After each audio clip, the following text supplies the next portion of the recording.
Okay, so we talked about the fact that the Earth revolution around the sun is the origin of 4 seasons, and depending on which part of the Earth you live in, you may get different variation of temperatures. That's what we talked about just a minute ago.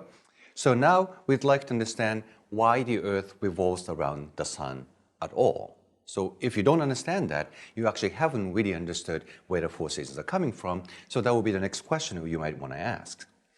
And of course, people in the ancient days had different ideas from what we understand today. So people believe that you live at the center of the universe, that's where you are, and everything around you goes around in complete circles. So that used to be sort of the view of ancient people.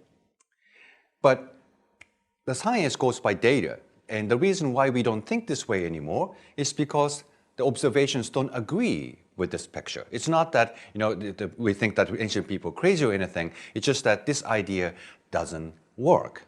So how do we know that? So what we see in this movie is the motion of Saturn as viewed from the Earth. And you see that Saturn comes in, but sometimes goes back and goes forward and backward and so on. So you see that the Saturn moves in a rather unexpected way. So if you think of this ancient picture that we are at the center of the universe, everything revolves around us in complete circles, you cannot possibly explain this simple observation. Just look at the Saturn every night and you don't understand that. So they had to actually change their understanding on the structure of the universe. So this is the revision to the previous idea. We are still at the center of the universe. Everything is moving about us. But if you look at the Saturn up here, then in addition to this overall revolution around the Earth, it does also its own motion. So as it keeps moving around this way around the sun, around the Earth, it just goes back and forth a little bit in this little cycle called epicycle. So they had added this epicycle on the previous picture so that they could explain the observation. So that was sort of the revised picture of the way the universe should work. But as you can see, this is getting pretty complicated. And as the observation got better and better, even this idea didn't work anymore.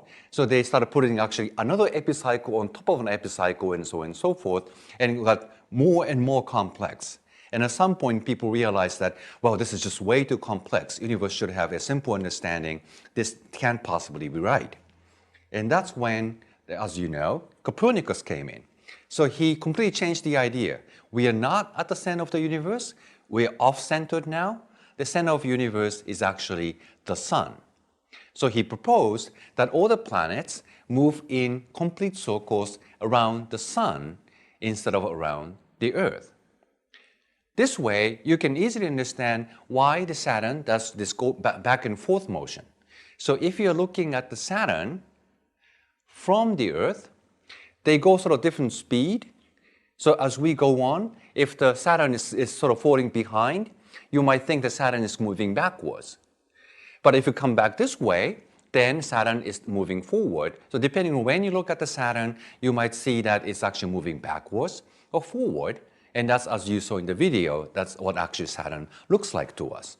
So that seems to be a much simpler explanation on back and forth motion of Saturn.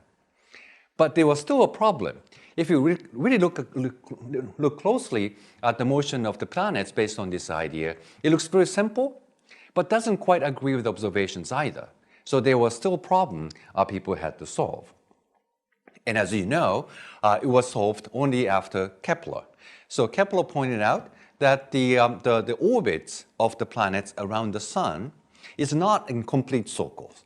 They are an elongated ellipse, not by a lot, but a little bit. And because the data are getting so precise that this little elongation of the orbits in these ellipses instead of complete circles made a difference, and then everything agreed with the observations in the end. So at the end of the day, this simple concept of elliptical orbits explained the motion of every single planet at the end of the day, and that was a very good theory. Namely that whenever we look for explanations behind phenomena, we apply these criteria, what we think is a good physical theory. First of all, if it doesn't agree with observation experiments, the theory is dead. You just throw that away because it doesn't work. So theory has to agree with observations and experiments. But at the same time, we'll be much happier with a theory that applies to many things at the same time. Unified description.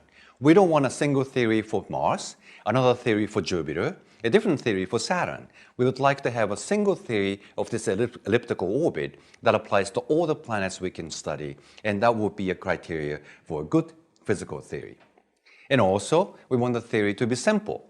If you have to put a so-called an epicycle on top of it, yet another epicycle on top of it, and so on and so forth, it's a very complex theory. At some point, you don't think that should be the right theory.